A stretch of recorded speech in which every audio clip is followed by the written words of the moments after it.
नमस्कार सब भक्तों को हमारी तरफ से राम राम, राधे राधे।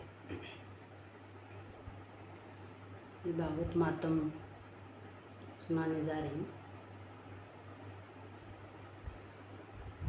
सुनिए। सत्कर्म में विघ्न आते हैं, इसलिए 7 दिन की कथा का क्रम बता गया है। अन्यथा सूत जी और सुनकादि की कथा 1000 दिवस तक चली थी। विघ्न न आए इसलिए व्यास जी सर्वप्रथम श्री गणेशाय नमः कहकर गणपति महाराज की वंदना करते हैं। इसके पश्चात सरस्वती जी की वंदना करते हैं। सरस्वती की कृपा से मनुष्य में समझ आती है और फिर सदगुरु की वंदना करते हैं और इसके बाद श्री भागवत के प्रधान देव श्री कृष्ण की वंदना करते हैं। मैंने श्री भागवत शास्त्र की रचना तो कर दी, परंतु इस ग्रंथ का प्रचार कौन करेगा? व्यास जी ने वृद्ध अवस्था में इस ग्रंथ की रचना की है, अतः वे स्वयं तो इस ग्रंथ का प्रचार नहीं कर पाएंगे। वृद्ध अवस्था में इस ग्रंथ की रचना कर लेने पर उनको चिंता हुई, यह शास्त्र अब मैं किसको दूँ? श्री भागवत शास्त्र मैंने मानव समाज के कल्याण के लिए रचा है। श्री भागवत की रचना करके मैंने कलम रख दी है। अब तक मैं बहुत बोला, मैंने बहुत कुछ लिखा, अब मैं ईश्वर के साथ अपना संबंध जोड़ूंगा। मेरा जीव जो प्रभु से अलग हो गया था वह श्री कृष्ण के सम्मुख हो, इसलिए मैंने भागवत शास्त्र बनाया है। भागवत यह प्रेम का शास्त्र है। इस प्रेम शास्त्र का प्रचार तो वही कर सकता है जो अतिशय विरक्त हो। श्री कृष्ण को छोड़कर अन्य के साथ प्रेम करने वाले इस कथा के अधिकारी नहीं है। ऐसा कौन मिलेगा? संसार सुख भोगने के बाद तो बहुतों को वैराग्य आता है, परंतु जन्म से जिसने वैराग्य अपनाया है वैसा कौन मिलेगा? किसी योग्य पुत्र को यह ज्ञान दे दूं कि जिससे जगत का कल्याण करे। ऐसा विचार करके वृद्धावस्था में भी श्री व्यास जी को पुत्र सुना जाएगी।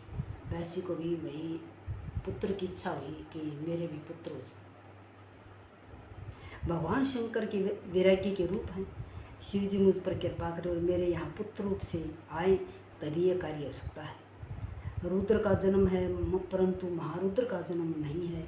भगवान शिव पर ब्रह्म है, उनका जन्म नहीं है। अब शिव जी महाराज जन्म धारण करें तो इस भागवत का प्रचार करें। भागवत शास्त्र का प्रचार तो शिव जी ही कर सकते हैं, कारण उनमें ही संपूर्ण वैराग्य है।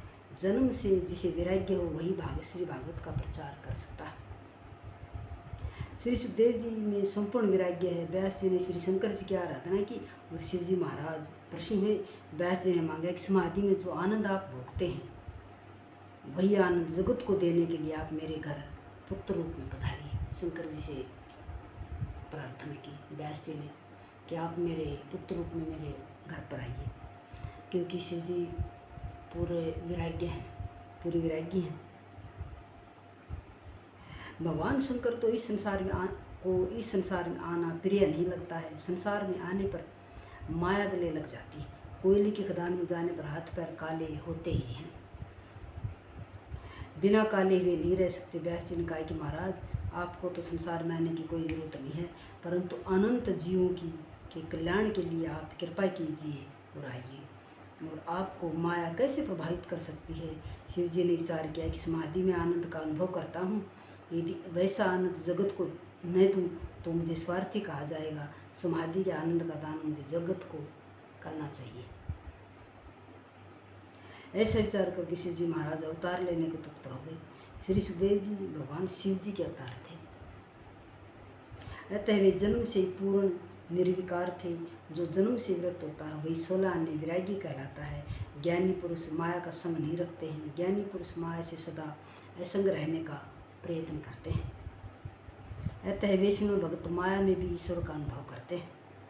श्री सुखदेव जी के जन्म की कथाएं दूसरे पुराण में भी हैं। श्री सुखदेव जी 16 वर्ष पर्यंत माता के पेट में रहे थे। 16 साल तक माता के पेट में रह गए श्री सुखदेव जी।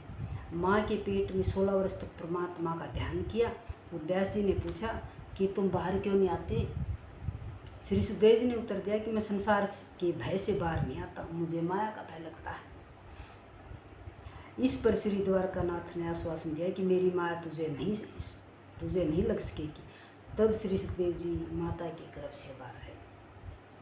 श्री सुखदेव जी की ब्रह्मनिष्ठा, वैराग्य, अलौकिक प्रेम लक्षणा भक्ति देखकर व्यास जी भी श्री सुखदेव जी को मान देते हैं और जन्म होते ही श्री सुखदेव जी वन की ओर जाने लगे। जन्म लेते ही और वन की तरफ जाने लगे। अरण्य देवी माता ने प्रार्थना की कि मेरा पुत्र निर्विकार ब्रह्म रूप है, यह मेरे यहाँ से दूर न जाए, इसे रोको, इसे रोको। व्यास जी से समझाते हैं जो हमें अति प्रिय लगता है हो, जो हमें अति प्रिय लगता हो वही परमात्मा को अर्पण करना चाहिए। वह तो जगत का कल्याण करने के लिए जा रहा है। तत्पश्चात श्री व्यास जी भी विहल उठे हैं, विचार करते हैं अब यह तो जाता है, फिर कराने वाला नहीं है। व्यास जी महाज्ञानी थे, फिर भी पुत्र के पीछे दौड़े हैं, पुत्र के पीछे पीछे दौड़ लिए, चल पड़े। व्यास नारायण श्री सुखदेव जी को बुलाते हैं, हे पुत्र वापस लौटो, मुझे छोड़कर जाना नहीं, मैं तुम्हें लगन विवाह करने के लिए आग्रह नहीं करूँगा, मैं तेरे को विवाह के लिए नहीं कहूँगा। तो भी श्री कृष्ण का ध्यान करते करते और उस सब का भान भूले हैं। उस उन्मत्त अवस्था में, भान भूली अवस्था में कौन किसका पिता कौन माता, लौकिक संबंध का विस्मरण होता है तभी ब्रह्म संबंध होता है। जब हम लौकिक संबंध को तोड़ देते हैं, लौकिक संबंध को भूल जाते हैं, तब हमें ब्रह्म संबंध होता है, तब भगवान के साथ जुड़ते हैं। जब तक लौकिक संबंध का स्मरण रहता है तब तक ईश्वर में आसक्ति भक्ति होती नहीं है। बोलो श्री कृष्ण भगवान की जय, सच्चे दरबार की जय, जय श्री भागवत महापुराण की जय।